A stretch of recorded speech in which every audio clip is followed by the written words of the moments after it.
15,000 రూపాయలు per head per child వేసుకున్న 12,000 కోట్ల రూపాయలు ఖర్చు అయ్యే స్కీమ్. దీనికి చంద్రబాబు గారు కేటాయింపులు చేసింది మాత్రం కేవలం 2,491 కోట్లు. మరి చంద్రబాబు గారు ఏ బేసిస్ మీద ఈ ఫిగర్కి వచ్చారో స్పష్టత ఇవ్వాల్సిన అవసరం ఉంది. అంటే అందరికీ ఇచ్చే ఉద్దేశం చంద్రబాబు గారికి లేదా? ఫ్రీ బస్సు 30 లక్షల మంది మహిళలు ప్రతిరోజు బస్సులలో ప్రయాణం చేస్తున్నారు. వీళ్ళకు ఫ్రీ బస్సు ఇవ్వాలి అని చంద్రబాబు గారికి ఇంతవరకు కూడా అనిపించలేదు. ఆఖరికి బడ్జెట్ లో కూడా అనిపించలేదు. ఎందుకని అడుగుతున్నాం. పక్క రాష్ట్రాలలో తెలంగాణలో కర్ణాటకలో అమలు అవుతున్న స్కీము వాళ్ళ అధికారంలోకి వచ్చిన వెంటనే ఒకరైతే వారం రోజులు ఒకరైతే నెల రోజుల్లోనే అమలు చేస్తున్న స్కీము చంద్రబాబు గారికి మాత్రం వీలబట్టం లేదు. 30 లక్షల మంది మహిళలకు సంబంధించిన విషయం ఇది. వాళ్ళ భద్రతకు కూడా సంబంధించిన విషయం ఇది. నెలకు దాదాపు 450 కోట్లు ఖర్చు అయ్యే స్కీమ్ ఇది. ఇంకా 5 నెలలు నెక్స్ట్ బడ్జెట్ వచ్చేంత వరకు 5 నెలలు వేసుకున్నా కూడా కనీసం దాదాపుగా 4,000 కోట్లు 2,000 కోట్లు ఖర్చు అయ్యే స్కీమ్ ఇది. ఆ మాత్రం కూడా చేయబుద్ధి కాలేదు చంద్రబాబు గారు.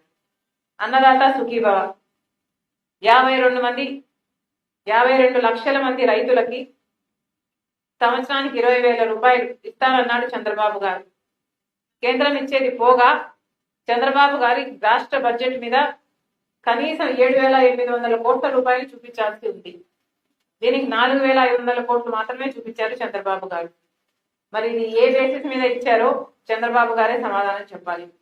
నిరుద్యోగ వృత్తి, ఇది కూడా నిరుద్యోగం అన్నది మన రాష్ట్రానికి చాలా పెద్ద సమస్యగా మారింది. ఉద్యోగాలు రావటం లేదు, బిడ్డలు అల్లాడిపోతున్నారు. కనీసం నిరుద్యోగ వృత్తంగా లేకపోతే వాళ్ళ తల్లిదండ్రుల మీద ఆధారపడి బతకాల్సిన పరిస్థితి వస్తుంది. నిరుద్యోగ వృత్తి కింద 1,500 రూపాయలు ప్రతి నెల 3,000 రూపాయలు ప్రతి నెల ఇస్తానన్నాడు చంద్రబాబు గారు. కనీసం 50 లక్షల మంది 3,000 రూపాయలు వేసుకుంటే కూడా కనీసం ఈ నెక్స్ట్ 5 నెలల్లోనే 7,500 కోట్ల రూపాయలు ఇవ్వాల్సి ఉంటుంది. కనీసం రూపాయి కూడా కేటాయించలేదు చంద్రబాబు గారు. ఇళ్ల విషయానికి వస్తే 40 లక్షల ఇల్లులు కట్టిస్తానన్నాడు చంద్రబాబు గారు రాబోయే 5 సంవత్సరాలలో. అంటే సంవత్సరానికి 8 లక్షల ఇల్లులు.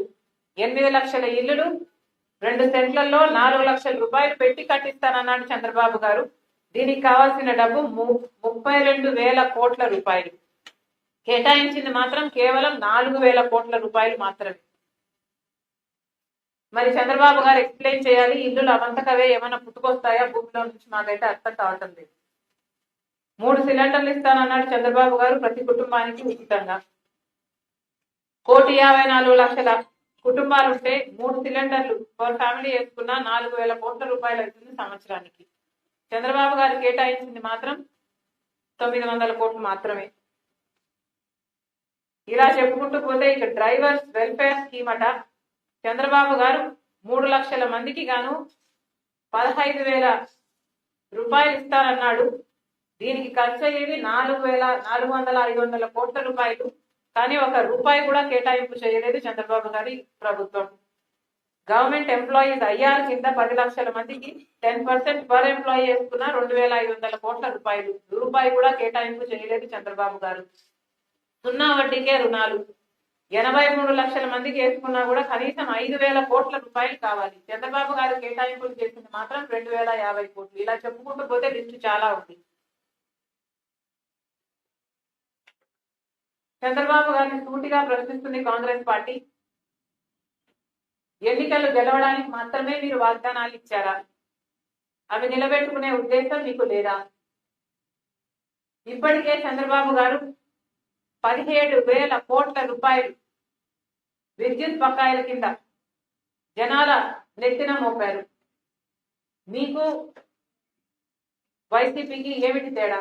5 సంవత్సరాలలో వాళ్ళు 35,000 కోట్ల రూపాయలు ప్రజల్ని పిండి వసూలు చేస్తే ఇప్పుడు మీరు కూడా ప్రజల రక్తం పిండడానికి సిద్ధపడలేదా? 17,000 కోట్ల రూపాయలు అంటే ఇది సామాన్యమైన భారం కాదు. కనీసం ప్రతి ఇంటికి వచ్చే పవర్ బిల్లులో 40% హైక్ ఉండబోతుంది. మరి చంద్రబాబు గారు కేటాయింపులు చేసేటప్పుడు వీటి గురించి ఎందుకు పరిగణలోకి తీసుకోలేదు? బీజేపీతో మీరు స్నేహం కొనసాగిస్తున్నారు. బీజేపీ ప్రభుత్వాన్ని మీరు అక్కడ కేంద్రంలో నిలబెట్టి ఉన్నారు. ఈరోజు మోడీ గారు అధికారంలో ఉన్నారు అంటే అది కేవలం ఆంధ్ర రాష్ట్ర ప్రజలు మీకు ఇచ్చిన బలం, మీరు ఆయనకి ఇచ్చిన బలం. ఇది ఇప్పుడే కాదు, గత 10 సంవత్సరాలుగా జరుగుతూనే ఉంది. అయినా కూడా మన రాష్ట్రానికి ఏది చేయకపోయినా కూడా, మోడీ గారు మన రాష్ట్రానికి ఒక గుంటున్న ఇచ్చినా కూడా చంద్రబాబు గారు మాత్రం నెత్తిన పెట్టుకున్నారు మోడీ గారు. ఎందుకు అని అడుగుతున్నాం. బడ్జెట్ లో సూపర్ 6 కేటాయింపులు లేకపోగా కనీసం ఈ పవర్ బిల్లు అడిషనల్ గా ప్రజల్ని ఈసారైనా కాపాడతారు అనుకుంటే కనీసం ఇది కూడా చెప్పలేదు చంద్రబాబు గారు. ఇంకా లిక్కర్ మీద ఇంకా అదనంగా 10,000 కోట్ల రూపాయలు సంపాదిస్తారట. అంటే ఇప్పటికే బెల్ట్ షాపులు పుట్టుకొస్తున్నాయి. ఇంకా ఇది యథావిధిగా కంటిన్యూ అవుతుంది. రిజిస్ట్రేషన్ ఛార్జెస్ డబుల్ అవ్వబోతున్నాయి. ఇది ప్రజల బడ్జెట్ కానే కాదు. ఇది ప్రజల కోసం రూపొందించిన బడ్జెట్ కానే కాదు.